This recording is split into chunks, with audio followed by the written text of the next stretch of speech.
preparando la retransmisión seminario web para YouTube Live, dice.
Hola a todas y todos los que se están conectando.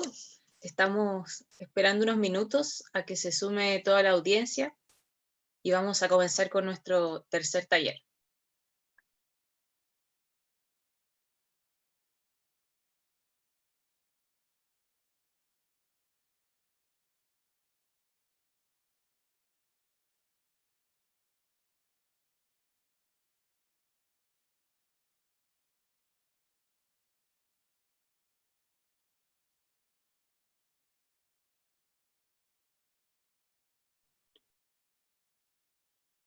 Bueno, los quiero saludar especialmente en este día de lluvia, al menos aquí en Santiago, y sabemos que también en el norte está lloviendo también, así que estamos contentos con eso.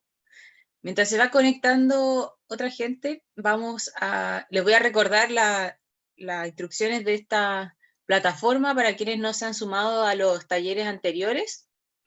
Tienen abajo en un panel dos tipos de chat. Uno que dice chatear, donde ahí la idea es que puedan poner comentarios o no se escucha o cualquier comentario que ustedes quieran añadir a lo que se está diciendo.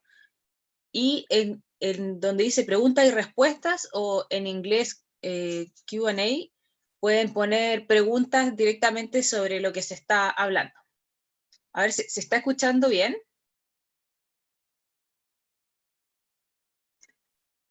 Quería ver si están atentos al chat. Bueno, el chat de preguntas y respuestas nos llega a los panelistas.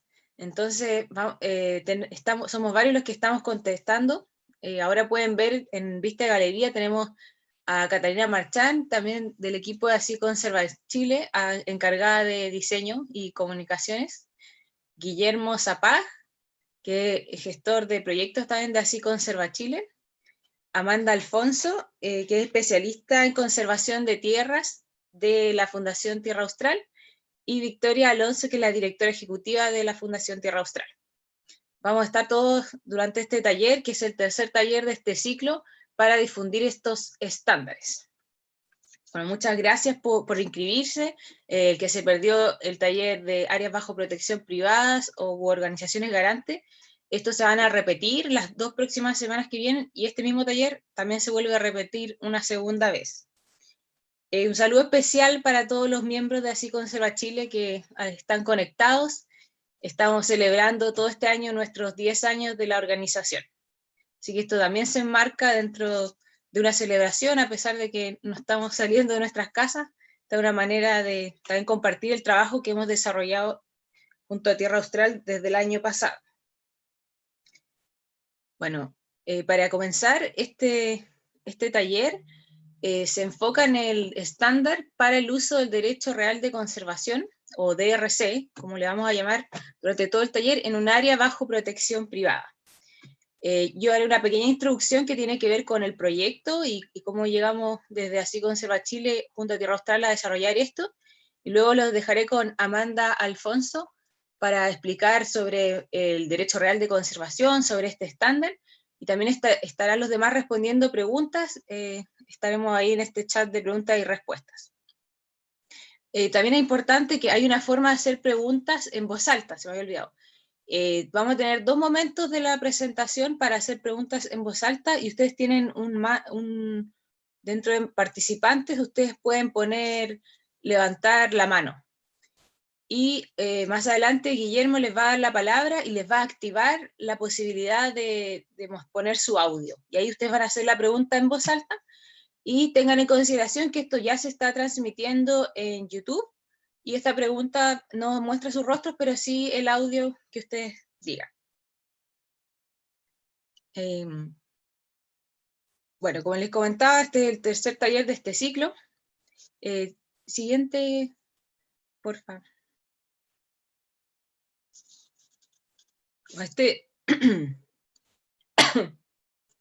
Bueno, en este taller lo que vamos a ver, en primer lugar, dar a conocer el contexto y cómo se originó este proyecto de estándar. Luego vamos a indagar en la herramienta legal del DRC, qué es lo que es, y cómo nosotros planteamos su aplicación en áreas bajo protección privada. Luego entender la importancia que tiene contar con un estándar para el derecho real de conservación, en particular en un área bajo protección privada, que es lo que proponemos.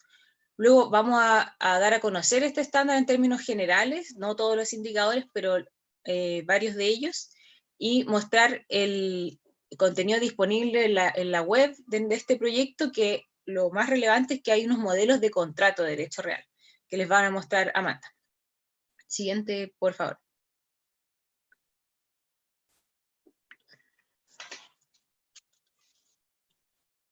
Bueno, desde Así Conserva Chile tenemos varios propósitos que se relacionan entre sí desde el año 2010, que surge esta asociación, que es una asociación de iniciativas de conservación en áreas privadas y de pueblos originarios, y es una asociación a nivel nacional que de alguna forma busca intercambiar experiencia entre quienes son sus miembros, conectarlos, también representar la conservación privada y comunitaria en distintas instancias.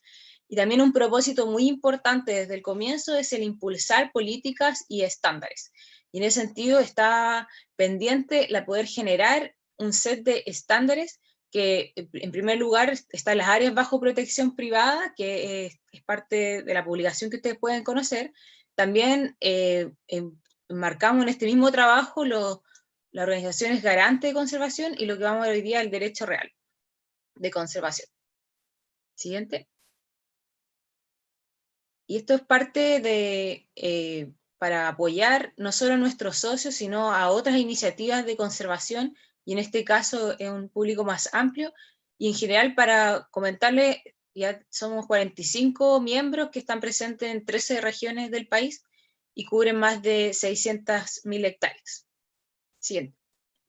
Bueno, y este proyecto surge desde este propósito pendiente, y se concretó a fines del año 2018, donde a través de un Innova Corfo de bienes públicos estratégicos para la competitividad, postulamos el establecer estos estándares en un proceso participativo, donde desarrollamos talleres con los mismos actores que se sienten representados con los estándares que vamos a proponer. Nosotros somos los ejecutores del proyecto. Como coejecutor está la Fundación Tierra Austral, que se encargó específicamente de este tema del derecho real de conservación, y el mandante o quien patrocina el proyecto es el Ministerio del Medio Ambiente. Siguiente. el objetivo general de este proyecto es establecer estos 3 estándares, que es un conjunto, y por una parte tenemos las áreas APP o áreas bajo protección privada, el otro estándar de organizaciones garantes de conservación y el uso del derecho real de conservación, que son 3 independientes, pero se espera que estén armonizados o bien conversen entre sí y se puedan ir relacionando. Siguiente.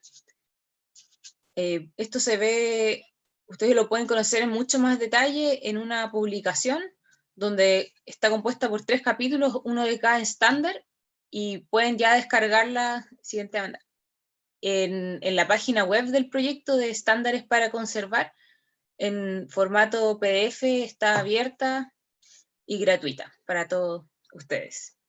Bueno, ahora los dejo con Amanda Alfonso, que les va a contar más sobre el derecho real y el estándar que estamos proponiendo. Gracias, Connie, por la introducción. Todavía no carga la diapo, pero bueno, primero contarles un poco sobre Tierra Austral. Nosotros somos una organización sin fines de lucro que se creó en el año 2012 con el objetivo de apoyar la conservación en tierras de propiedad privada. Esto ya sean de personas particulares, empresas o familias.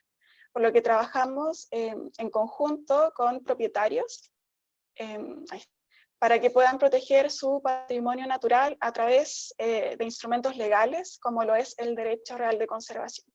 Por lo tanto, Tierra Austral fue creada y pensada para ser una organización garante de conservación. Antes de entrar de lleno a qué es y cómo funciona el DRC, contar un poco el contexto en el que se crea esta herramienta. Como sabemos, la conservación en Chile se ha desarrollado principalmente a partir de la gestión pública y ha sido asumida casi como una responsabilidad del Estado.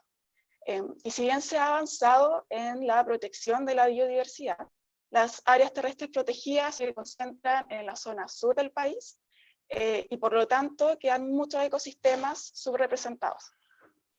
Y a esto se le suma el hecho de que un gran porcentaje del territorio nacional es de propiedad privada, especialmente justo en aquellas zonas donde se concentra la mayor cantidad de amenaza a la biodiversidad. Solo por mencionar un ejemplo, en la región de Altaizo, menos del 5% de la superficie es de propiedad fiscal, y el relato es muy parecido en otras regiones de la zona centro y centro-sur del país. Lo que hace incluso más difícil implementar acciones de conservación in situ desde el esfuerzo público. Y por lo tanto, la colaboración desde el mundo privado es fundamental. Y si bien el movimiento de la conservación privada existe y ha ido tomando impulso, hasta hace unos años aún no existían las herramientas que permitieran formalizar estos esfuerzos. Y es en este contexto en el que se promulga la ley 20.930, que crea el derecho real de conservación en el 2016. Entonces, ¿qué es el derecho real de conservación? El DRC es una herramienta legal que tiene como objetivo contribuir a la gestión y conservación del patrimonio ambiental de un predio o de ciertos atributos de este, ya sean tangibles o intangibles. En la práctica, el DRC es un contrato entre dos partes, el propietario de un predio y un titular, que establecen de mutuo acuerdo derechos y obligaciones para ambas partes con el objetivo de asegurar la conservación en el largo plazo. Y de esta manera, propietario y titular pasan a ser una especie de socios en la conservación. Este derecho es un acuerdo entre privados y se constituye de forma completamente libre y voluntaria, lo que implica que todas las condiciones del contrato radican en lo que acuerden las partes. Y bajo un DRC, el propietario sigue siendo dueño del predio y mantiene las facultades de uso, goce, disposición del inmueble, es decir, lo puede vender, arrendar, usar para distintas actividades productivas, siempre y cuando estas actividades no perjudiquen los valores de conservación establecidos en el acuerdo. Y al ser un derecho real, el DRC también permite asegurar la conservación en el largo plazo, incluso a perpetuidad. Esto porque las condiciones del acuerdo siguen rigiendo, incluso si el predio cambia de dueño. esto ya sea por venta o por herencia, ya que el DRC queda grabado junto con la tierra. Es el titular entonces el encargado de asegurar que estos futuros propietarios cumplan con las condiciones del acuerdo. Por lo que el DRC también da la posibilidad de formalizar esfuerzos de conservación que se pueden estar llevando a cabo en la actualidad en un predio, y de asegurar de alguna manera que este esfuerzo se siga viendo reflejado en el tiempo y hasta las generaciones, quedando una especie de legado de conservación.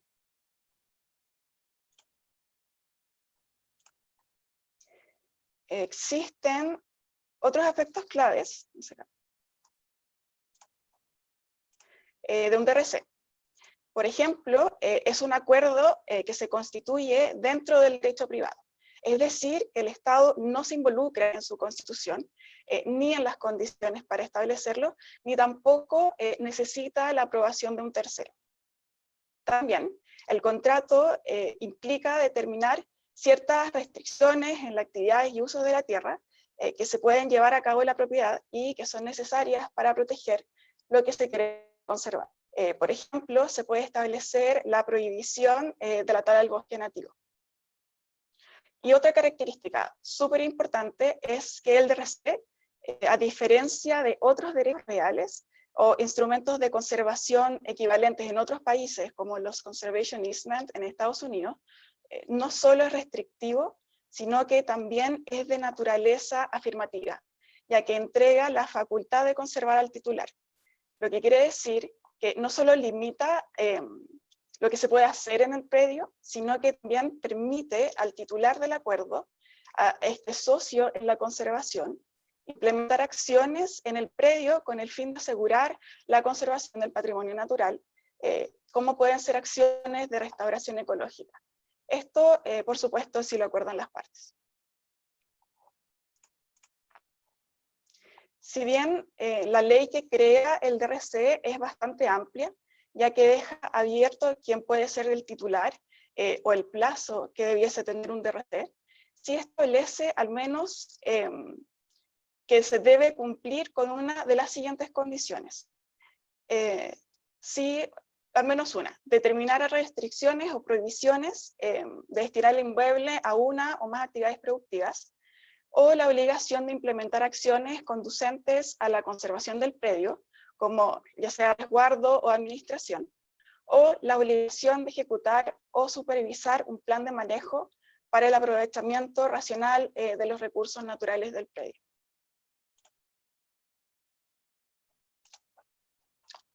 Como mencioné antes, la ley que crea el DRC es bastante amplia, lo que hace que sea una herramienta muy flexible. Por ejemplo, se puede establecer un DRC en la totalidad de una propiedad, o en parte, o en ciertos atributos o valores de conservación específicos, como puede ser un humedal o especies bajo categoría de protección. Es compatible también con ciertos usos de la tierra, siempre y cuando estos no dañen los valores a conservar, como por ejemplo turismo de bajo impacto. No existen limitaciones en cuanto al tamaño de la propiedad, puede establecerse por un plazo definido o a perpetuidad. También puede existir más de un titular para un mismo DRC, cada uno con sus derechos y obligaciones.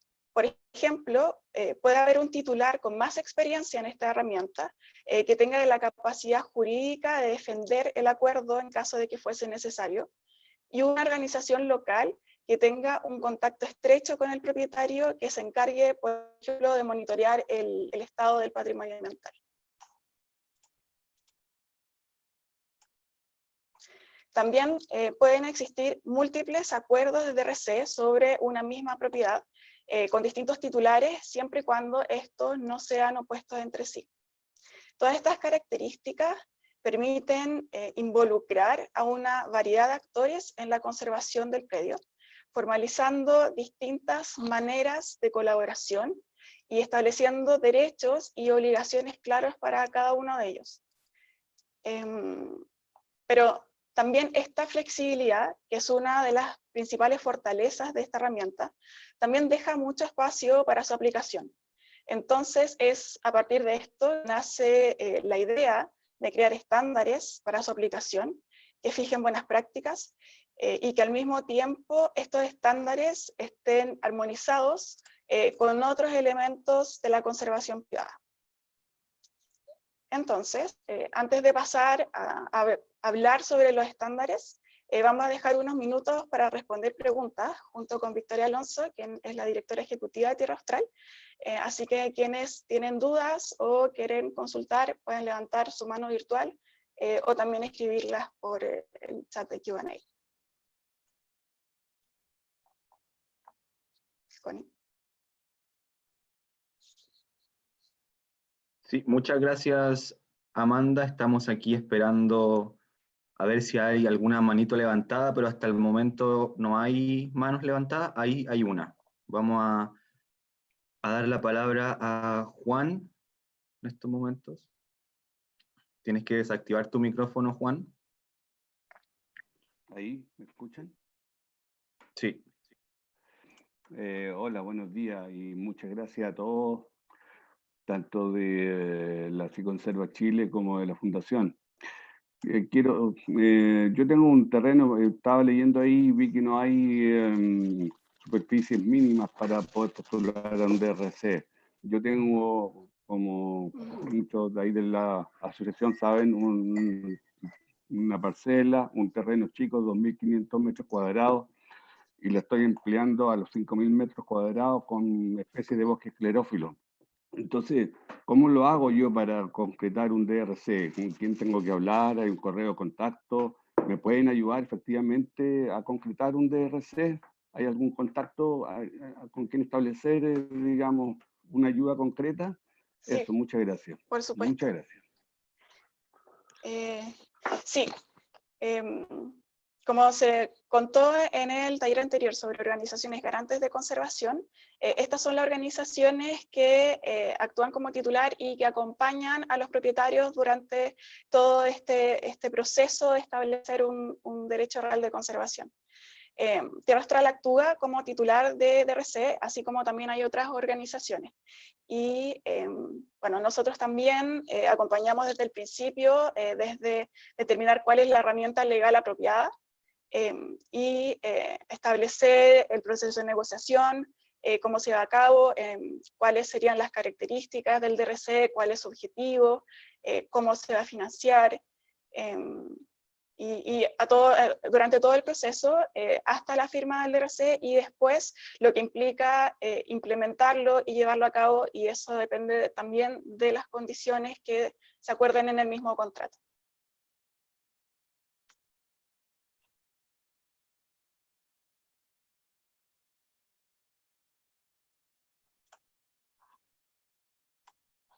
No sé si hay alguna otra manito levantada, no, yo no las puedo ver. Sí, está Francisco Urrutia, para que Guille le dé el pase. ¿Aló? ¿Aló? ¿Estoy bien? Sí, se escucha. Sí, sí, sí. Oye, gracias nuevamente a Ciconserva Chile y el trabajo que están haciendo de estas charlas. Realmente ha sido súper, súper bueno. Yo quería entrar en un tema, yo soy abogado y he participado harto en este tema, me apasiona, y porque creo que es una herramienta extremadamente creativa, el derecho real de conservación, y quería solamente profundizar, si me dan un segundito, en lo que esto de la facultad de conservar que establece la ley. Le dice, mira, el derecho real de conservar es la facultad de conservar el patrimonio. Y la facultad tiene que ver con una posibilidad de distinguir dentro de los atributos del dominio, del uso, goce y disposición, dentro de la disposición, la posibilidad de conservar. Es decir, es el propietario que reconoce que su predio, que su derecho de dominio tiene una facultad súper específica, que es conservar el patrimonio ambiental, tanto en sus funciones y atributos, que también son súper amplias. Voy a ver ese punto. Entonces, lo que se trata es que yo, buscando como yo lo entiendo, la iniciativa de conservación privada que uno tenga, ¿cómo busco un socio que entregándole parte parte de ese derecho a dominio que yo tengo, busco un socio para que me ayude a conservar bajo ciertas condiciones, que es el DRC.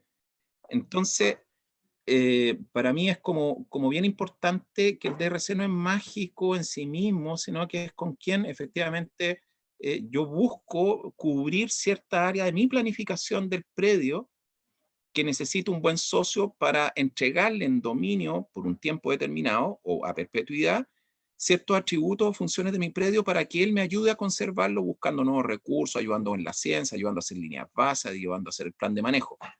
Y cómo se hace la relación entre ambos, que es lo que nos vamos a meter un poco más adelante. Pero esto efectivamente yo tengo que buscar un tercero. Había una pregunta que era, ¿yo puedo conmigo mismo establecer un DRC? No, porque yo ya lo tengo, yo ya tengo mi facultad de conservar como parte de mi título de dominio o mi calidad de dominio. Yo lo que busco es un socio a quien entregarle parte de sus atributos o funciones que van a ser establecidos para buscar un fin común, que es la conservación, y sobre todo respecto a los gastos de conservación o a la forma como hacemos más efectiva la conservación. Eso, gracias. Sí, gracias Francisco. ¿Puedo sumarme, Amanda, a comentar Sí. lo que... Hola Pancho, qué gusto tenerte y qué honor tenerte en la audiencia. Me encanta la manera en que lo pones, y quería simplemente agregar que en esto Chile tiende a ser súper bueno en algunas cosas y súper mala en otras, como sabemos, pero en esto Chile creó una herramienta en ese sentido positivo, que es que entrega o le da claridad a un derecho que alguien tiene sobre su predio y que puede ser conservar. Y en los países donde este mecanismo existe, que son los países sajones, admiran mucho esa manera positiva en que se creó esta herramienta. Y eso es, yo creo que le da un espíritu que más que ser de supervisión, de que el derecho real de conservación en el fondo es una manera de simplemente ser el policía de la conservación, es para crear una relación de confianza y de apoyo mutuo. Así que encuentro súper bonito esa manera en que lo pusiste. Y agregar también que el DRC es una herramienta, no resuelve todo, pero es una buena piedra fundante de un proyecto de conservación. Y estamos todos súper conscientes que hay que seguirle agregando habilidades y cualidades, como que sean beneficiarios de incentivos tributarios, de incentivos económicos. Todavía eso no existe, pero para allá vamos. Así que gracias, Francisco, por tu buen aporte. Muchas gracias. Teníamos otra manito levantada, así que le vamos a dar el pase en estos momentos a... parece que dejaron de levantar la mano, pero había una mano de Alexia y de Elena. Sí, pero parece por que favor. ya Si es que la pueden bajaron. confirmar, estas manitos que habían levantado, si es que pueden confirmar en el chat si es que ya respondieron sus dudas, si es que por eso la bajaron o no, para ir por orden. Y si no, Elena, te escuchamos. ¿Me ahí está escuchan? Elena. Sí, Sí, ¿me escuchan bien? Ya, gracias. Está acoplado, está acoplado.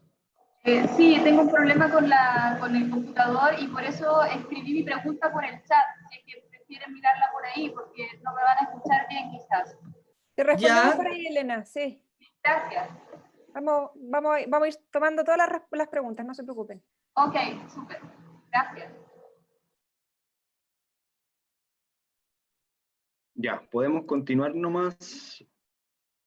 Amanda. Ya, súper. Bueno, y acá entramos en tema ya del estándar. Y bueno, primero contarles cómo se relacionan estos tres conceptos estándares que se diseñaron en el proyecto, que fueron el estándar para áreas bajo protección privada o APP, para organizaciones garantes de conservación, OGC, y para el uso del DRC. Estos estándares fueron pensados para que pudieran trabajar en conjunto. Por ejemplo, se propone que un área bajo protección privada asegure conservación en el largo plazo a través de herramientas legales, como es el derecho de conservación, el cual a su vez requiere de una organización garante que actúe como titular. Pero esto también siempre reconociendo que existen otras formas de vincularse con el territorio y otras herramientas para la conservación privada, por lo que también es posible usar cada uno de estos estándares de manera independiente. Y antes de entrar al detalle de los principios y los criterios para el DRC, explicar brevemente la estructura del estándar. Para este proyecto definimos un estándar como un instrumento que ayuda a comparar un sistema. En este caso, la aplicación del derecho real de conservación versus lo que sería la aplicación ideal de esta herramienta. Y se traduce en un conjunto de principios que son los ideales que guían lo que se espera de este instrumento, a los que le siguen los criterios que permiten determinar si un principio se ha cumplido o no, los cuales a su vez se dividen en indicadores, que son parámetros ya más concretos que permiten operacionalizar estas ideas. Y por último están los verificadores, que son la fuente de información que permite determinar si es que se cumple o no con el indicador. Este estándar, a diferencia de los presentados para APP y OGC, no define verificadores por indicador, ya que el acuerdo de DRC, como se traduce en un contrato, el verificador corresponde al contrato en sí mismo. Y también es importante mencionar que, así como otros estándares, este está pensado como una herramienta dinámica que se vaya adaptando en el tiempo dependiendo de cómo se va dando su aplicación.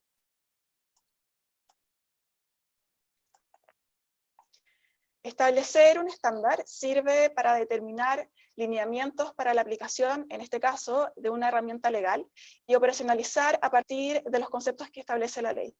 También sirve para determinar qué es lo que vamos a considerar como un buen DRC, que permita proteger el patrimonio natural de forma efectiva.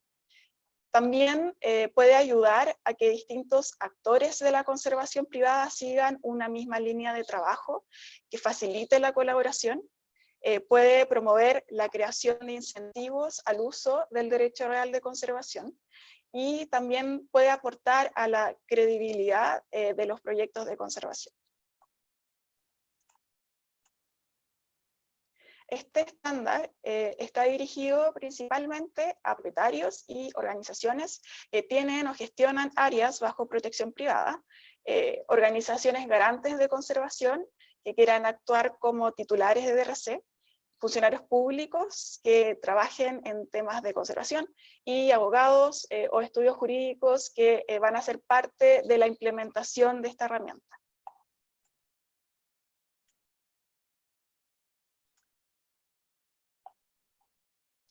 Y como mencioné antes, pueden establecerse múltiples acuerdos de DRC sobre una misma área bajo protección privada, pero este estándar apunta a entregar lineamientos para un DRC al que se puede llamar troncal o principal, que busca garantizar la conservación del patrimonio ambiental de la propiedad en el largo plazo.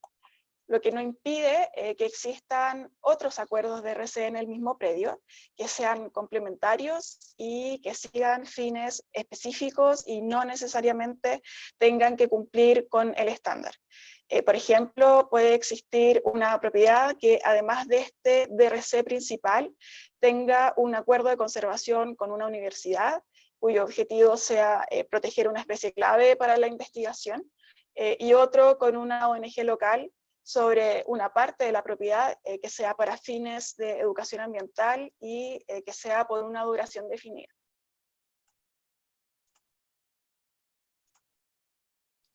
El estándar para el uso del derecho real de conservación está formulado en base a 5 principios que se agrupan en 10 criterios y 34 indicadores.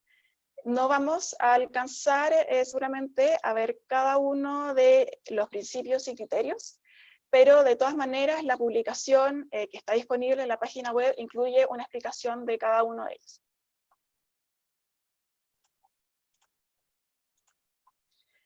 El primer principio es sobre titularidad apropiada y se refiere a la importancia de que el titular de un DRC sea capaz de garantizar la conservación del patrimonio natural en el largo plazo.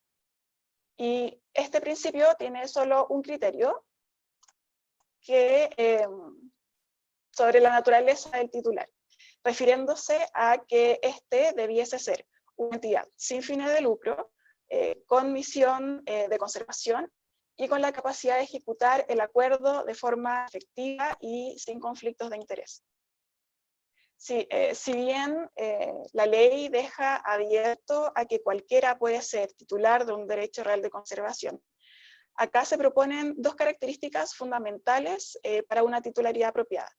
Primero, debe ser una persona jurídica, ya que a diferencia de una persona natural, esta puede mantener una continuidad intergeneracional necesaria para la conservación a largo plazo. Y segundo, debe ser una organización sin fines de lucro. Si bien una organización con fines de lucro sí puede perseguir la protección del medio ambiente, puede ser que en situaciones donde la conservación y la ganancia económica no sean compatibles, el titular decida por desistir del acuerdo, que es precisamente lo que se quiere evitar. Al momento de definir este indicador, hubo mucho debate, sobre todo en la parte de los talleres participativos, porque definirlo de esta manera o de cierta manera podía dejar afuera muchas organizaciones que hubieran sido buenos garantes de conservación. Pero al final la definición que se propone acá de garante permite considerar distintas entidades como titulares, además de las fundaciones y corporaciones, ya sea como CONAF o incluso personas jurídicas de derecho público, como son las municipalidades o las universidades estatales. Otro indicador, que es súper importante de este principio, apunta a que no debiese existir conflictos de interés entre propietario y titular. Al ser un acuerdo entre privados, un DRC va a tener las condiciones y la duración que acuerden entre las partes, pudiendo ser a perpetuidad, pero también esto implica que es posible deshacer ese mismo contrato en cualquier momento si ambas partes lo deciden. Por esto es que es importante que el garante de conservación actúe de manera autónoma al propietario para que el acuerdo perdure.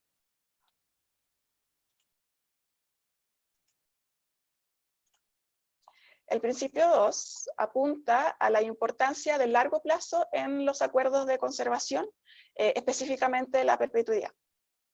La ley indica que el DRC es de duración indefinida, salvo que las partes acuerden lo contrario, y tampoco establece un plazo mínimo para su constitución. Sin embargo, con el fin de establecer buenas prácticas y el mejor uso de esta herramienta, se propone que la duración sea a perpetuidad y para que así sea realmente efectiva. Esto teniendo en cuenta principalmente la escala de los procesos ecológicos, pero también de que acuerdos de corto plazo pueden dar una falsa ilusión de protección, haciendo que el tiempo y los costos invertidos de implementar y ejecutar un DRC no se vean reflejados en la práctica. Incluso determinar el largo plazo como principio puede evitar malas prácticas en escenarios futuros, donde pudiesen existir incentivos a áreas bajo protección privada resguardadas por un DRC.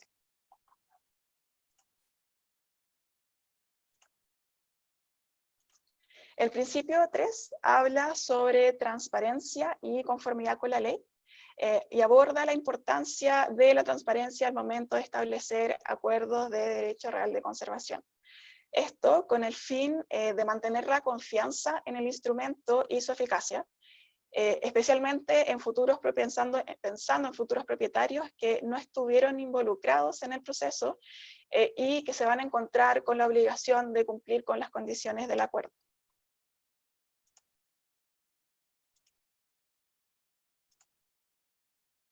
El principio 4 abarca todos los criterios e indicadores sobre el objeto u objetivo del derecho real de conservación, es decir, la protección del patrimonio natural y todas aquellas acciones que se van a llevar a cabo para cumplir este objetivo.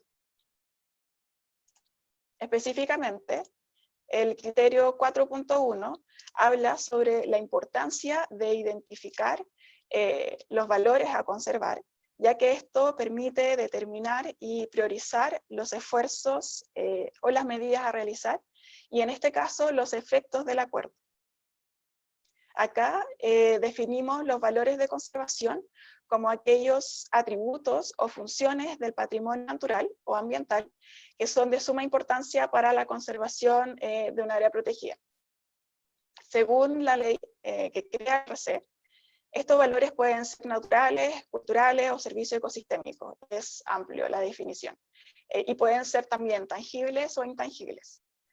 Por ejemplo, puede ser desde un ecosistema completo, una especie endémica o incluso un atributo como la calidad del agua. En la página web, donde están disponibles 3 ejemplos de contrato que abarcan escenarios distintos, ficticios, y donde se ejemplifican distintos tipos de valores de conservación.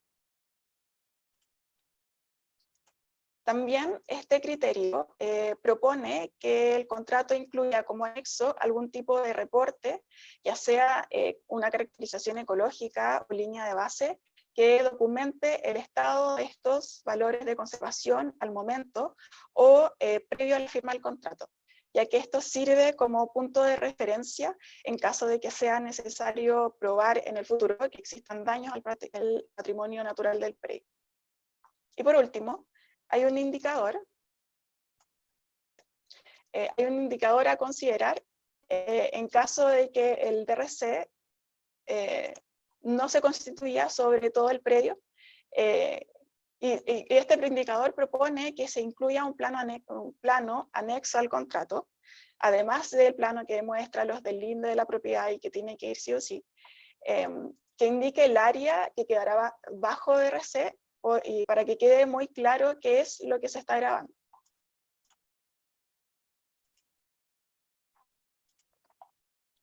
El criterio 4.2 habla de los efectos del acuerdo o del contrato. Por efectos se refiere a todas las restricciones, prohibiciones y obligaciones que define el contrato hacia ambas partes, pudiendo incluir también aquellas actividades que se encuentran expresamente permitidas en el predio. Estos efectos dependen en su totalidad del acuerdo al que lleguen el propietario y el garante de conservación, pero debiesen reflejar las acciones necesarias para cumplir con la protección de los valores de conservación que fueron definidos, y debiesen estar claramente expresados en el contrato para evitar problemas de interpretación.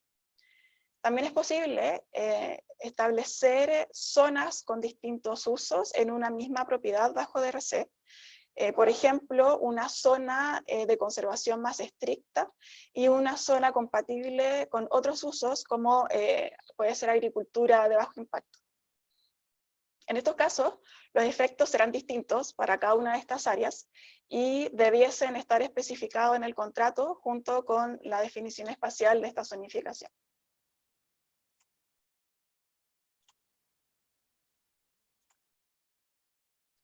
El principio 5 trata sobre la custodia del derecho real de conservación, es decir, todas las consideraciones necesarias para que el acuerdo se cumpla en el tiempo.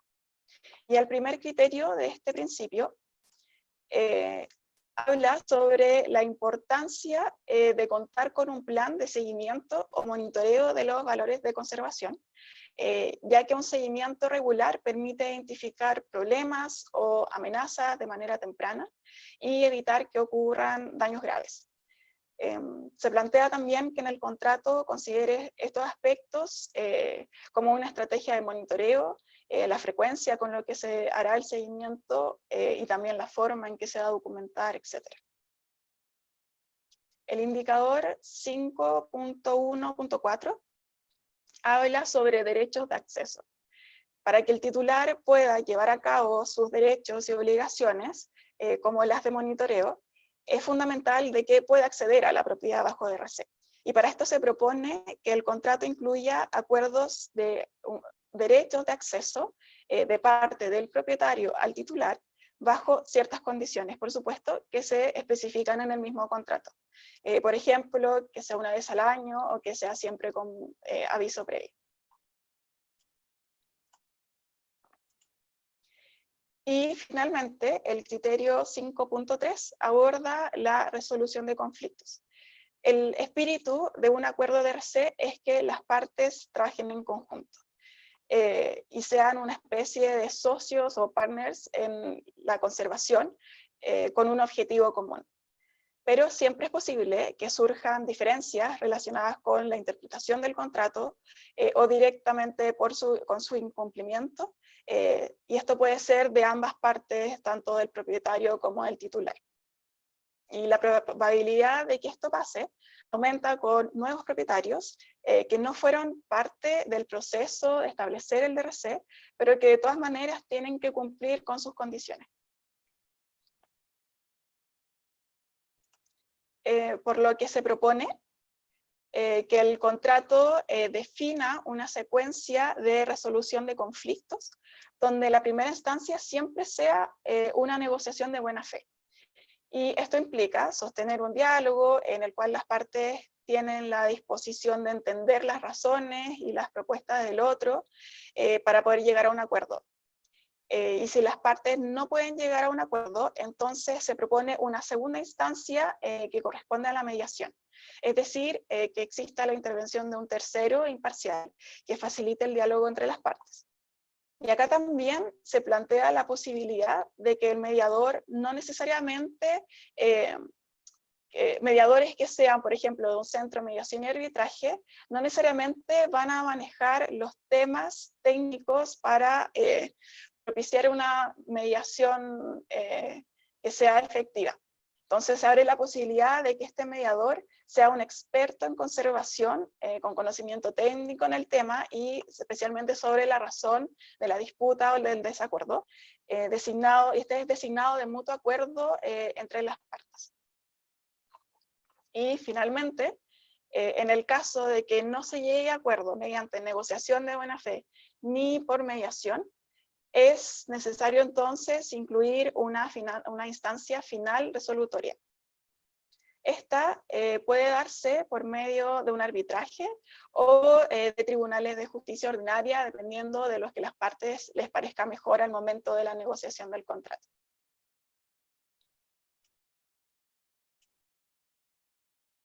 Ese era el último principio del estándar. Ahora quiero mostrar un poco de la página web y también vamos a mostrar los modelos de contrato que establecimos, pero no sé si habrán preguntas, habrán manitos levantadas antes de seguir con la otra parte. ¿Lilia?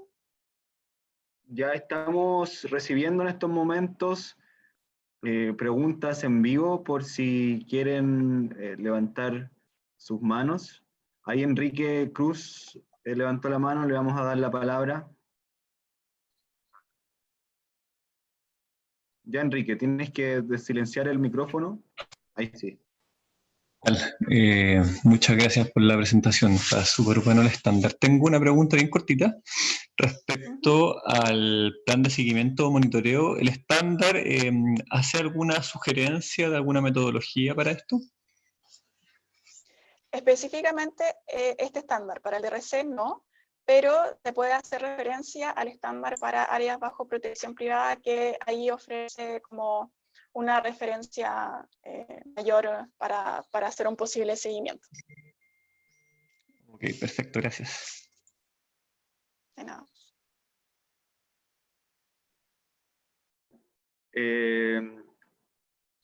Ya, entonces ahí parece que no hay más preguntas en vivo.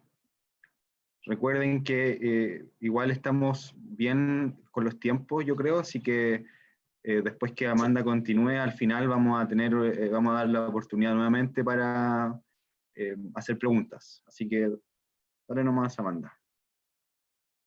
Ya. Quiero mostrar ahora la página web del proyecto. Si logro, ahí está, mostrarla. Bueno, esta es la página web, la pueden encontrar como estándaresparaconservar.cl. Y acá, bueno, ahí está la información del proyecto en sí mismo y los estándares y tres estándares, para PP, para OGC y el estándar para DRC que estamos viendo ahora.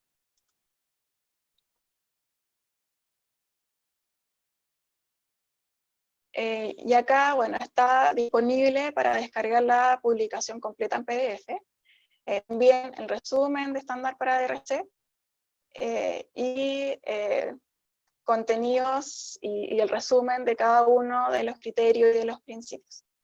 También está disponible para descargar los modelos de contrato, que también son parte de los resultados de este proyecto. Y acá básicamente son dos.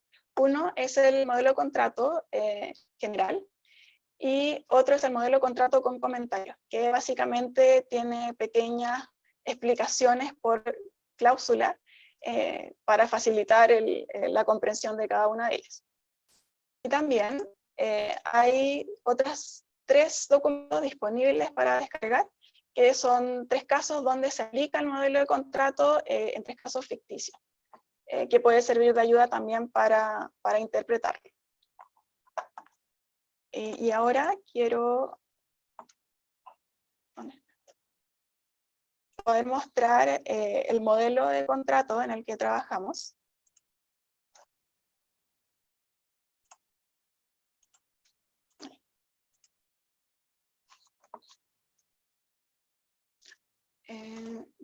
Mientras carga.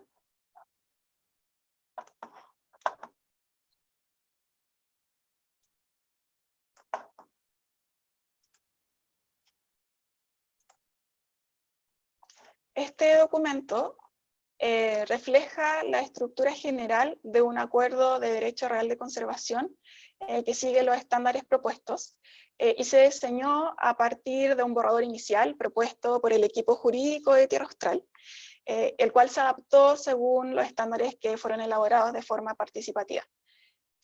Luego este mismo documento fue sometido a un taller de validación con distintos estudios de abogados, y finalmente pasó por una última revisión para asegurar la consistencia y la validez legal.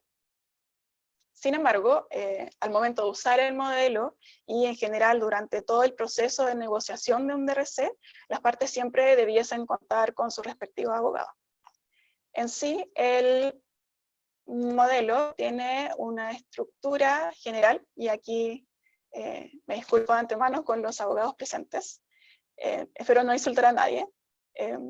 El modelo primero incluye información de quienes, y como cualquier otro modelo en general, de quienes firman el acuerdo, y por ejemplo, si existe cotitularidad, si hay más de un titular, entonces la información de ambos garantes también debiese ir en esta parte. Luego está la información de los antecedentes, que es básicamente una descripción de la propiedad, y aquí también incluimos el espacio para agregar información de los atributos y de los valores de conservación de la propiedad, como para ir entregando esta información desde el principio del contrato. La segunda cláusula trata del objeto o objetivo del contrato, que es constituir el derecho real de conservación en la propiedad, y por lo tanto acá se describen los valores de conservación de forma más específica, y también se hace referencia a este documento anexo, ya que comenté que podía ser una caracterización ecológica o un tipo de línea de base. Y así el contrato continúa abordando los distintos indicadores que tiene el estándar. Y por ejemplo, las partes que aparecen en gris oscuro son aquellas que son necesarias completar dependiendo del caso, y como esta parte. Y aquellas que aparecen como con gris claro son aquellas que ofrecen cláusulas alternativas dependiendo del acuerdo. Por ejemplo, si se limita de que la zona bajo DRC va a tener distinta zonificación, entonces eso debiese ir ahí, y cada una de esas partes debiese estar claro cuáles son las obligaciones, restricciones o prohibiciones que se van a poder llevar a cabo en cada una de estas áreas. También el modelo entrega una posible lista de obligaciones, restricciones o prohibiciones como una primera propuesta. pero claramente esto se tiene que adaptar y va a depender enteramente del acuerdo que tengan las partes.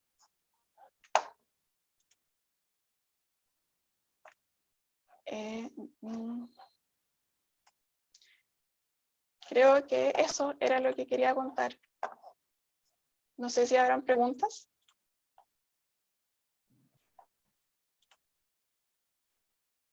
Estamos recibiendo algunas preguntas acá.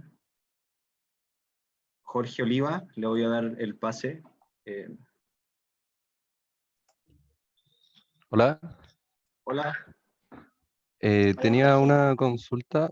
En caso de, por ejemplo, el DRS firmar con alguna inmobiliaria y esta venda algunos terrenos, ¿qué pasaría con ese terreno que cambiaría de titular? El terreno sigue estando bajo protección de conservación por el DRC, y entonces es este nuevo propietario que mantiene el acuerdo con el titular. Y en ese caso, por ejemplo, ¿se podrían establecer ciertas condiciones que debería cumplir este titular en caso de que compres parte de la propiedad? Claro, no sé si entiendo bien la pregunta, pero si cambia el propietario, el titular se mantiene, pero también el propietario siempre puede elegir o tener ciertas como consideraciones de quién quiere que sea el garante de conservación.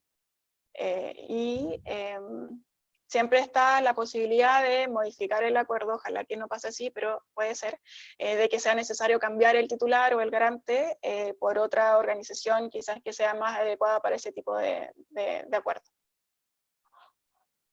Muchas gracias.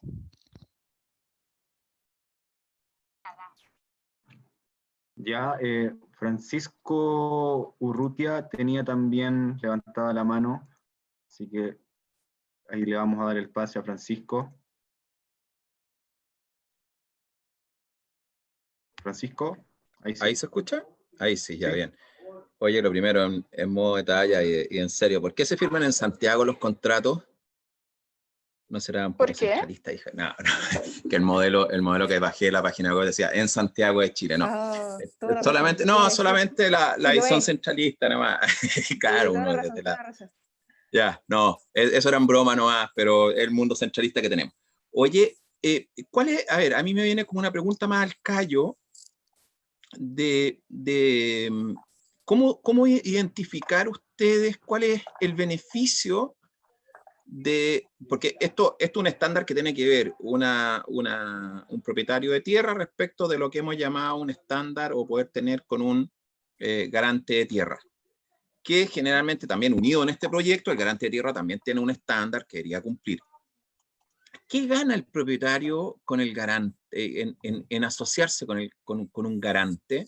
Si podríamos ser un poco más como concreto en la manera, porque efectivamente yo la veo, digamos, a mí me interesa mucho y estamos tratando de aplicarlo en muchas formas, acá en Chiloé, en la red que tenemos, también en proyectos inmobiliarios, como también se reserva tierra y los propios propietarios, son los propios propietarios los que compran las parcelas respecto al parque que se crean en el proyecto, los que se hacen cargo su propia manera de llevar su plan de manejo. Entonces, ¿por qué es interesante la figura de este garante? ¿Por qué yo ando buscando este socio?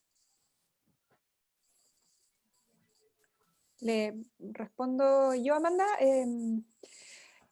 Súper buena la pregunta, y en realidad yo creo que esa es una pregunta que por lo menos a nosotros nos pasa, que es generalmente la primera que recibimos, y yo creo que la respuesta tiene varias capas. Una primera respuesta tiene que ver con que en cualquier proyecto de conservación el tener un socio que apunte en el mismo sentido en un país donde la conservación no es fácil, yo creo que hay un beneficio súper tangible, de que algo que el día lunes tú hacías tú solo, el día viernes lo puedes estar haciendo en conjunto con alguien a quien tú elegiste. O sea, se hace una dupla, al menos una dupla en avanzar juntos en el desafío de la conservación. Lo segundo, que también es a lo mejor no es material, pero es súper relevante, es que cuando tú encuentras un buen socio de conservación, tu voluntad de conservar queda realmente perpetuada en el tiempo. Yo creo que algo que también nos toca conversar bastante es que estamos hablando de largos plazos, y hay muchas personas que tienen un predio valioso, que lo quieren mucho, lo cuidan mucho, y no se imaginan lo que viene después. Entonces, este socio de conservación es el que va a asegurar que esa voluntad de conservación se perpetúe en el largo plazo, cuando esa persona que tiene una voluntad súper clara ya no esté, y ese predio esté en manos de otras personas, otras compañías, otras empresas. Entonces, también ahí hay una ganancia. Y una tercera ganancia, que es la que queremos que venga pronto: aquellos que lleguen a este acuerdo van a tener un reconocimiento, un registro y por lo tanto acceso a incentivos económicos que de otra manera no estarían. ¿Y por qué no estarían? Porque el que una persona, no sé, cualquiera, un Francisco Urrutia dice: yo mi predio lo conservo para siempre, yo tengo la voluntad clara, yo no tengo ninguna duda, quiero que no sé, que por lo menos no tenga que pagar el impuesto territorial, que al menos todo lo que yo gasto en conservación se me descuente de mi base imponible, que yo tenga acceso a fondos, y el Estado con justa razón va a responder: bueno, pero ¿quién me asegura usted que usted mañana no va a decidir hacer otra cosa? Y cuando se establece este acuerdo, tú le dices de vuelta al Estado o de vuelta al donante, le dice: yo estoy hablando en serio. Lo que yo estoy haciendo está registrado en este contrato y tiene una efectividad en el largo plazo que de otra manera no tendría. Entonces yo veo al menos esas tres respuestas, esas tres capas de respuesta, y espero que haya muchas más. O sea, yo creo que esto que estamos sentando como precedente ahora, de tener buenos estándares, de aspirar a buenas prácticas, en un futuro va a generar un movimiento de recursos para la conservación privada que a lo mejor vamos a poder responder inmediatamente, que es lo que quisiéramos poder responder, es: usted firma el DRC y yo inmediatamente me pongo con el 50% de los gastos operacionales de mantener esta área protegida, por ejemplo, en un futuro, no todavía, pero en un futuro. Por ahí va, no sé qué te parece. Muchas gracias, Victoria. Tenemos otras manitos levantadas. Nicolás Vilaplana. Ahí está, Nicolás, tienes que desmutar el micrófono.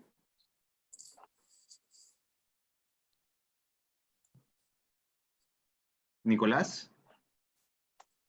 También tenemos a Catherine Kenrick, por mientras que vuelve Nicolás. Okay. Catherine. Hola, Guillermo. Hola.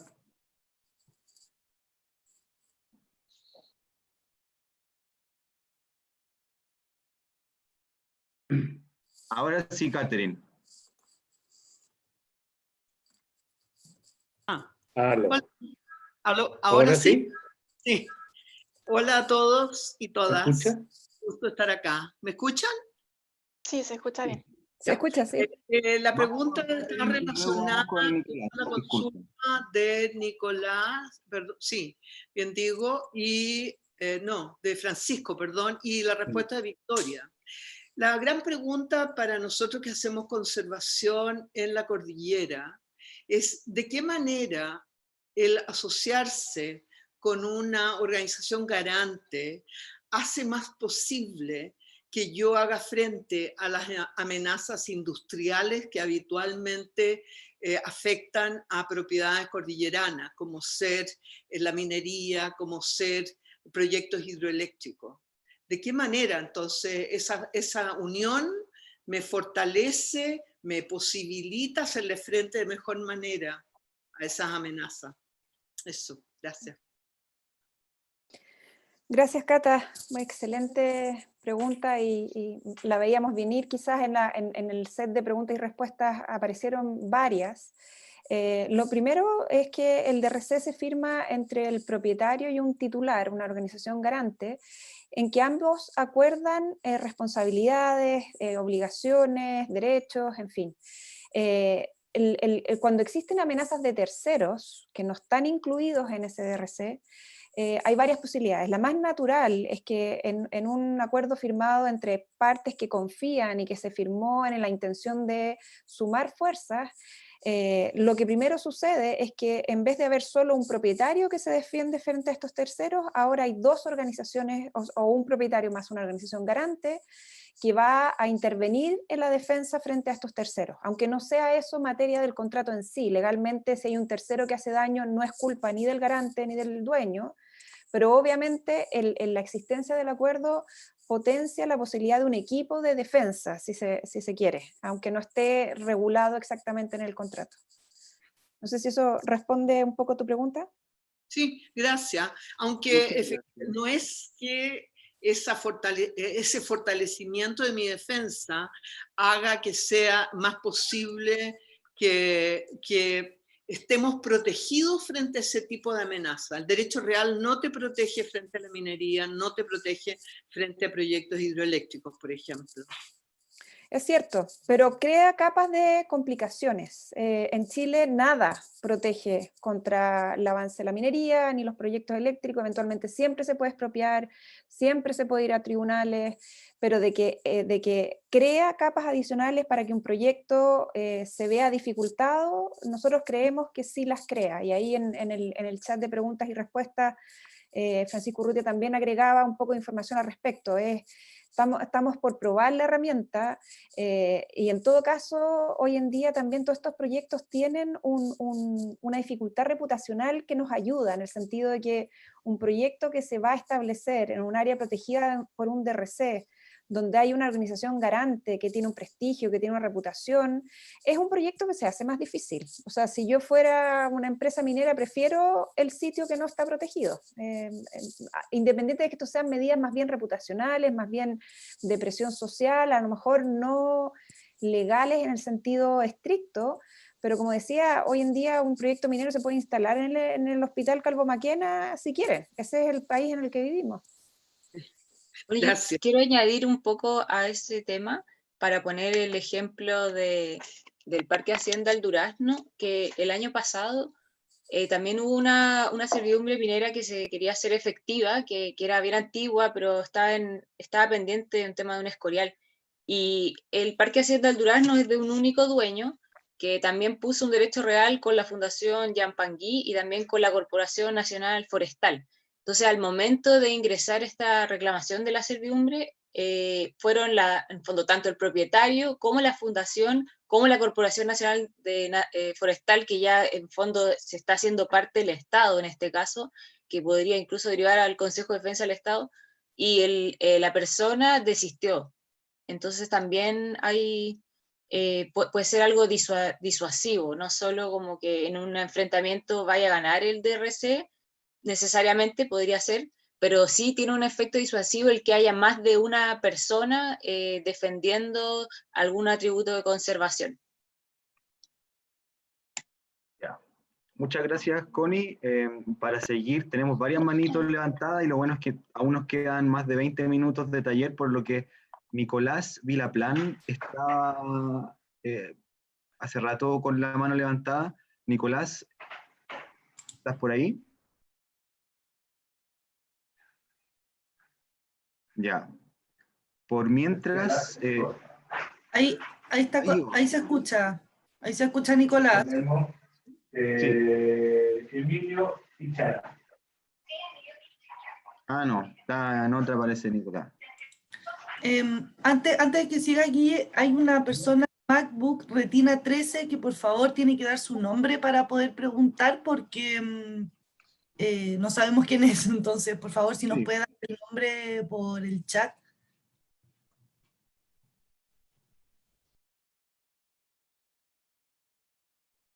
Por mientras vamos a dar la palabra a Matías Bobadilla Beiza, que también está hace rato.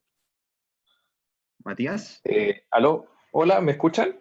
Sí, perfecto. Hola, buen día. Primero que todo, agradecer por esta instancia de educación ambiental.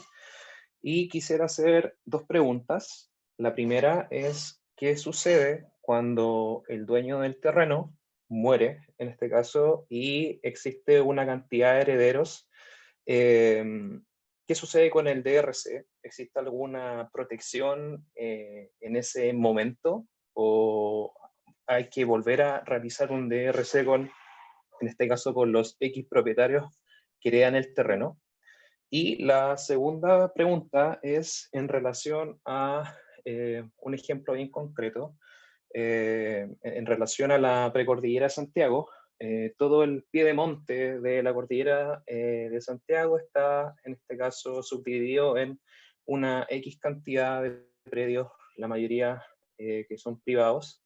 ¿Qué pasa cuando tenemos una macrozona que está en un estado de una vulnerabilidad y sabemos que no solamente la protección debería realizarse y la conservación debería realizarse en un predio en particular, sino en un set de predios?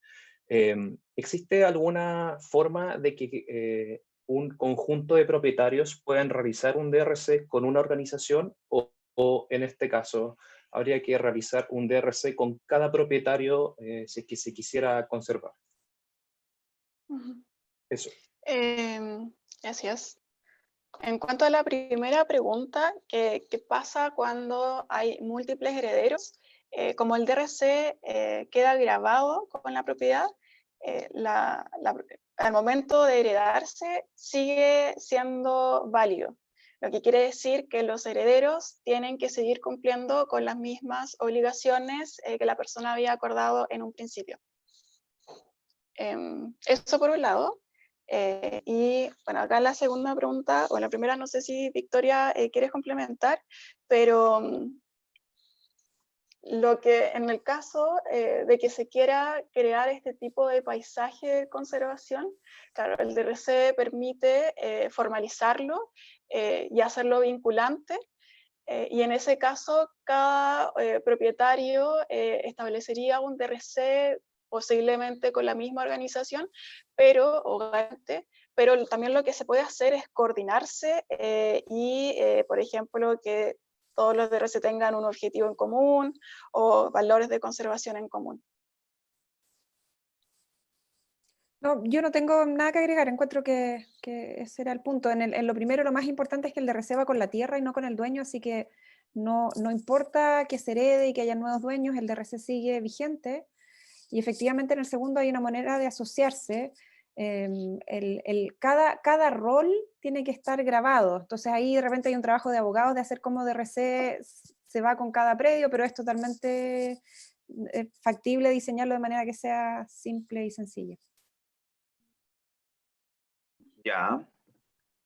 Bueno, esperamos que eso haya respondido a las preguntas. Y ahora Nanette Vergara estaba hace rato también, así que le estoy dando ahí el pase a Nanette.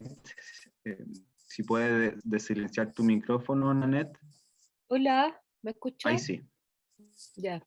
Sí. Bueno, quiero agradecerles primero esta instancia y preguntarles como al revés de lo que preguntaban hace un momento en relación a las mineras. Cuando ya está instalado el proyecto transnacional en un territorio X y por obligatoriedad del RCA les implica generar áreas de protección, que está establecido en el RCA, pero que en estricto rigor no se cumple porque echan relave y cuestiones encima. Entonces mi pregunta va si hay experiencias de este DRC en proyectos mineros ya instalados en algunos territorios. Súper buena tu pregunta, Nanette. Todo el ámbito de las compensaciones y el uso del DRC es un área que genera bastante confusión. Hay gente que siente que el DRC permite que las empresas contaminen, cuando el DRC es una herramienta de conservación, independiente de cómo el EIA da permisos o no da permisos. En el caso específico que tú mencionas es súper interesante porque el sistema de compensaciones de biodiversidad en Chile funciona mal, funciona muy mal, porque se dan permisos para compensaciones que no se hacen efectivamente. Y nosotros creemos que el DRC permite que, dado que ya existe ese sistema y que se obligan a las empresas a hacer conservación como resultado de una RCA o de un impacto residual, el DRC podría ser más efectiva esa conservación. Nosotros hemos visto miles de veces las RCA exigiendo reforestaciones, restauraciones, la empresa va, lo hace en cualquier parte, la CONAF supervisa por 3 años seguidos, el año cuarto, en ese lugar hay un desarrollo inmobiliario, o se volvió a hacer ganadería y todos los pequeños arbolitos desaparecen. Si hubiese un DRC y si se exigiera el sistema de evaluación de impacto ambiental, habría una herramienta mucho más potente para asegurar que la empresa no solo, no sé, en el ejemplo este que doy, reforeste por 3 años, sino que esa reforestación tenga seguimiento en financiamiento en perpetuidad, y etcétera, etcétera. Nosotros tenemos referencia de más de una empresa que últimamente ha ido incluyendo el derecho real de conservación como una manera de exigir, de comprometer una medida más concreta. Todavía falta que los servicios lo acepten, y lo acepten de una manera más apropiada, y ahí tenemos una deficiencia en nuestro sistema de evaluación de impacto ambiental que se resuelve de otra manera. No es el DRC el encargado de resolver todos los problemas de conservación, pero definitivamente fortalece el sistema de compensaciones. Nosotros creemos que sí. En el ejemplo que tú dabas de este predio donde ya hay un proyecto minero y donde ellos ya comprometieron medidas de conservación, habría sido ideal que esa RCA incluyera la exigencia de un DRC, porque así tú podrías exigirlo. De momento, solo depende finalmente de que la CONAF vaya y supervise, o que el SAC vaya y supervise. Las empresas tienden a complicarse lo menos posible, a comprometerse lo menos posible. Hay empresas que lo intentan hacer mejor, pero hay muchas que se quedan con el mínimo, y las RCA tienden a pedir el mínimo en estas cosas, creo yo. Ya, muchas gracias por esas preguntas y respuestas. Viene ahora Enrique Cruz, luego Miguel Ángel Contreras.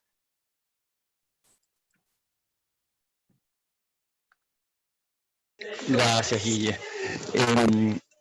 Primero tengo un pequeño comentario que quería decir en un minutito respecto al tema de los desincentivos que generan los derechos reales de conservación o las servidumbres voluntarias en este caso.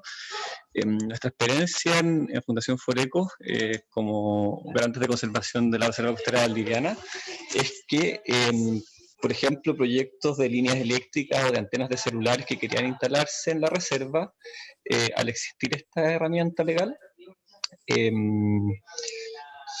fueron desincentivados, tal cual como explicó Victoria. Entonces, la herramienta sí funciona como un desincentivo, y muchas veces los desarrolladores van a buscar otras alternativas. Eso quería comentar solamente para dar un ejemplo práctico al respecto. Y la pregunta que tengo es la siguiente.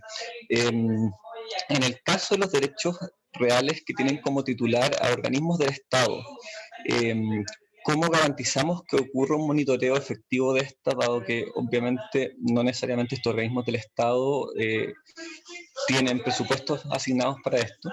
Y me interesa además saber si en el caso, por ejemplo, que tiene la Municipalidad de Zapallar, me parece que es uno, o la CONAF en el caso con Fundación Yampanqui, si estos organismos del Estado hacen un monitoreo o no. Eso quería preguntar.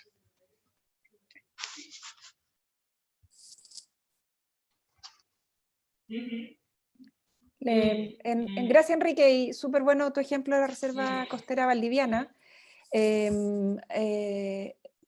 Sobre tu siguiente pregunta, me confundí un poco, ¿me la puedes porque justo llegó una pregunta al chat que se parecía y pensé que mira, te la respondo, te la repito. No, es que tengo la duda de cómo garantizamos en el caso de que las DRC sean con organismos del Estado, que ellos hagan el monitoreo, porque siempre me ha quedado esa duda, por ejemplo, si no tienen el presupuesto asignado, ¿cachai? Esa es la pregunta. Pero es que por eso se conectaba con otras preguntas que han hecho más de una vez. Yo creo que partiendo de la base, que todos sabemos que los recursos para la conservación son escasos, y que hay mucho, o sea, por ejemplo, el ejemplo de los santuarios de la naturaleza, que es la otra herramienta que existe para la conservación privada, siendo un mecanismo que le da certeza legal, no entrega ningún apoyo de ningún tipo. Generalmente solo le entrega responsabilidades a un propietario que ya tiene una serie de problemas.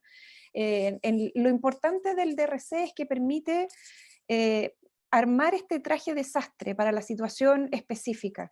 Entonces ese contrato tú puedes ir sondeando las partes para ver hasta qué punto es razonable comprometerse y hasta qué punto queda un espacio que se va a ir mejorando con el tiempo.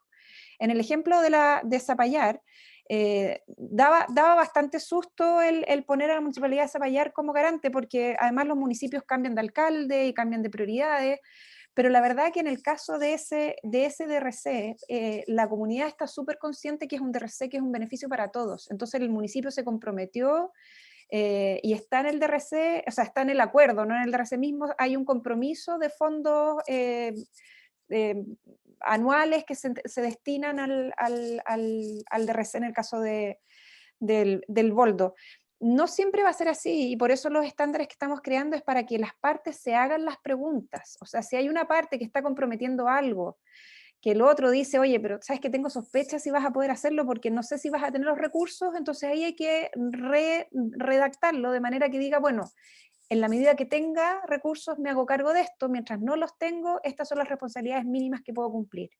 Y en el caso de CONAF en el Durazno, entiendo que hay una parte bien interesante donde CONAF reconoce la dificultad de poder financiar sus responsabilidades y por lo tanto abre a la posibilidad de recibir donaciones para cumplir con esa responsabilidad, incluso si es que esas donaciones vienen a propósito de compensaciones ambientales, porque CONAF propone un sitio donde se pueda hacer una compensación efectiva, en un sitio donde efectivamente se va a hacer conservación, donde efectivamente se va a proteger en el largo plazo, donde efectivamente hay un garante propicio para asegurar siempre que la conservación sea equivalente y se cumplan con todos los principios que son de otro saco de harina relacionado con las compensaciones.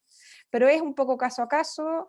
Lo que estamos tratando de decir aquí es que precisamente el proceso de negociación de un derecho real de conservación tiene que ir a todas esas preguntas y tiene que saber contestarlas. Un derecho real de conservación que se firma de un lunes para un martes probablemente no llegó a las preguntas de fondo que hay que hacerse de manera que ese contrato sea robusto y se pueda exigir. Perfecto, clarísima la respuesta. Muchas gracias. Muchas gracias, Enrique. Vamos a dar ahora la palabra a Miguel Ángel Contreras, que tenía la mano levantada. Miguel Ángel. Recordamos que para hablar hay que... Ahí sí. ¿Aló? ¿Me escuchan? Sí, perfecto. Sí. Hola, ¿cómo están? Bueno, lo primero, agradecer este seminario muy ilustrativo. Y tengo dos preguntas, la verdad. Una de carácter técnico y es, ¿qué pasa cuando yo estoy haciendo o negociando un derecho real de conservación solo por una parte de un inmueble? Para efectos de inscripción y todo, ¿funciona como una servidumbre en la cual uno hace un plano y se inscribe esa parte? ¿O ustedes recomiendan, ojalá, tener una subdivisión del predio en la medida que se pueda hacer eso? Eso por un lado. Y lo otro, una pregunta ya más abstracta, no sé si este es el momento o el lugar o ya lo han hablado, ¿qué pasa cuando yo todavía no tengo la voluntad del dueño del predio? ¿Existen algún manual de buenas prácticas de cómo acercarse y presentar el derecho real de conservación como posibilidad? ¿Hay experiencias o se ha recopilado esas experiencias de cómo acercarse a un propietario en alguna parte? Eso. Súper, gracias Miguel Ángel. En tu primera pregunta, funciona como una servidumbre, no hay dificultad de que el DRC no cubra la totalidad del predio. Así que efectivamente se diseña para cubrir una sola parte. De hecho, como mencionaba Amanda, el DRC puede incluir lo que se llama una zonificación incluso. En una zonificación puede, por ejemplo, dejar un área donde va a haber algún tipo de desarrollo frente a otra área donde no va a haber nada. Es caso a caso, así que sí, se puede hacer. Ya, y tu segunda pregunta era, se me va la segunda pregunta. No, si existe alguna, o se han recopilado como prácticas de cómo acercarse a un propietario pucha, que todavía sí. no se tiene el acuerdo. Ahí conversemos los largos, si quieres nos contactamos después. En nuestra experiencia, primero, el derecho real de conservación no sirve para un predio donde el dueño no tiene ganas de hacer conservación. Ese es un primer acercamiento. Si hay alguien que la conservación no le interesa nada, es poco probable que el derecho real de conservación le interese. Y ahí, por ejemplo, en otros países, donde uno, por ejemplo, como Estado o como comuna, considera que esa es un área crítica de conservación, lo que sucede es que alguien viene y compra el derecho real de conservación. Le dice, mire caballero, yo entiendo que a usted esto no le interesa, ¿qué pasa si yo le compro el derecho real de conservación? Y existe un mercado de eso, en el buen sentido, existen fondos de recursos para cuando el dueño no quiere, pero la comunidad lo necesita, se haga una compensación económica por ese acuerdo de conservación. Eso puede existir. Y lo otro en el proceso de alguien que puede tener, no sé, la curiosidad, la cosquilla de que quiere que su predio se mantenga de una manera natural en el tiempo. Nosotros siempre no existe un procedimiento de buenas prácticas, pero sí existen un montón de hitos que se pueden ir cumpliendo, y a nosotros siempre nos explican desde las personas que lo han hecho en otros países mucho más tiempo, es que generalmente uno se tiene que tomar 60 tazas de café con alguien que le picó la curiosidad de un derecho real de conservación. Eso significa juntarse 60 veces para entender bien cuáles son las expectativas, cuál es el traje desastre que vamos a diseñar, por qué, cómo nos imaginamos el muy largo plazo. Muchas veces, por ejemplo, en esas conversaciones aparecen los intereses de la familia, mal que mal aquí va a haber un gravamen a perpetuidad.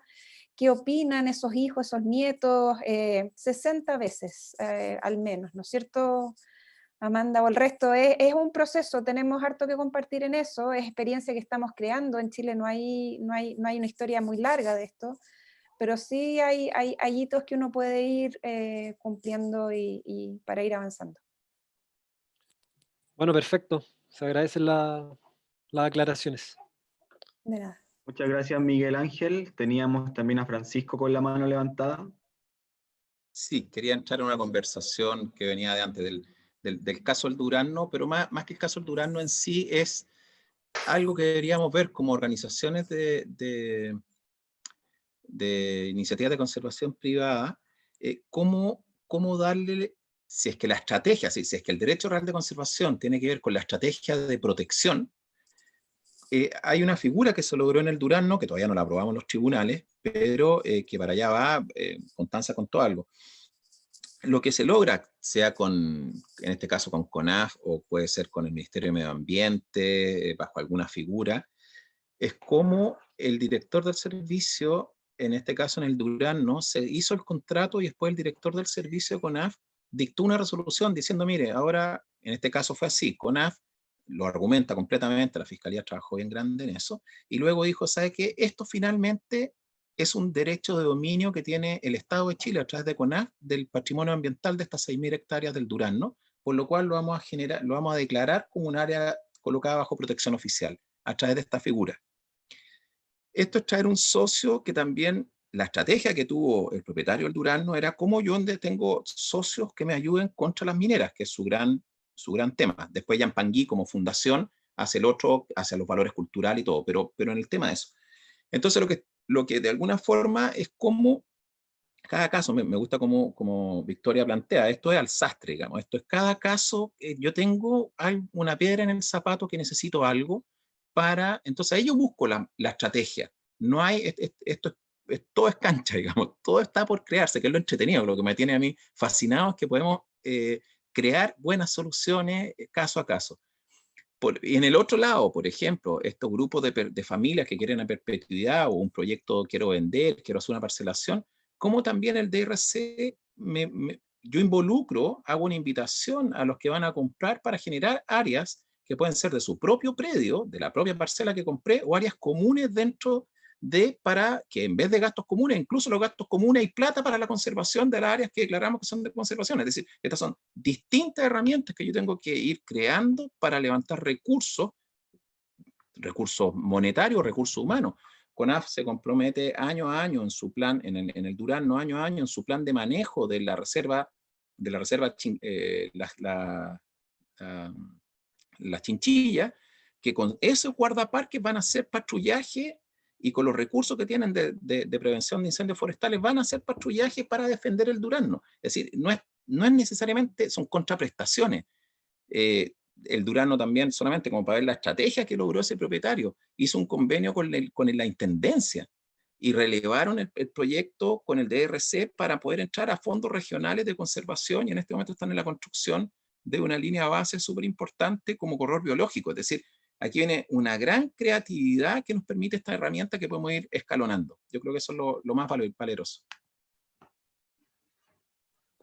Gracias, Pancho, súper. Y yo ahí me quedo con que sí, o sea, en esto estamos diseñando una cancha donde podemos jugar de 1001 maneras, y yo creo que esa es una de las grandes virtudes del derecho rural de conservación, que permite amoldar y usar la imaginación, la verdad. Tenemos un montón de instrumentos, mencionaste los gastos comunes, mencionaste SCONAF, mencionaste... hay muchas, y nosotros estamos trabajando en muchas versiones para ir potenciando las oportunidades, y yo creo que ahí volvemos un poco a lo que aportaba en la pregunta de Catherine Kendrick, que esto es una oportunidad de hacer, de asociarse para generar más alternativas, así que queda mucho por investigar, mucho por probar, mucho por imaginar, así que, pucha, en esta pura mañana ya hemos tenido un montón de ideas, así que súper, muchas gracias. Bueno, muchas gracias a todas y todos los asistentes a este taller. Ya hemos llegado al final, cuando van a ser las 12:30.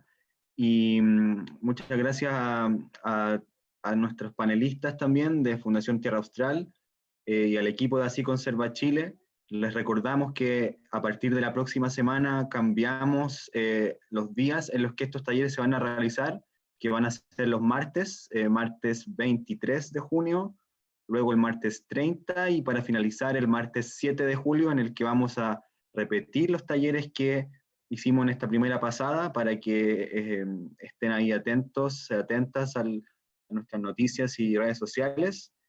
Y sin más, les doy nuestros más cordiales saludos y que estén muy bien en esta situación de pandemia, en sus casas, ojalá, y que estén cuidándose y con todos sus seres queridos, que estén todos muy bien. En estos momentos vamos a despedirnos, así que adiós. Y Recordar que al cerrar el Zoom les aparece una encuesta, y esa encuesta, si la apretan, es el formulario donde se pueden inscribir en los talleres. Pueden compartirlo también, y recuerden que para inscribirse en más de un taller tienen que mandar 2 respuestas.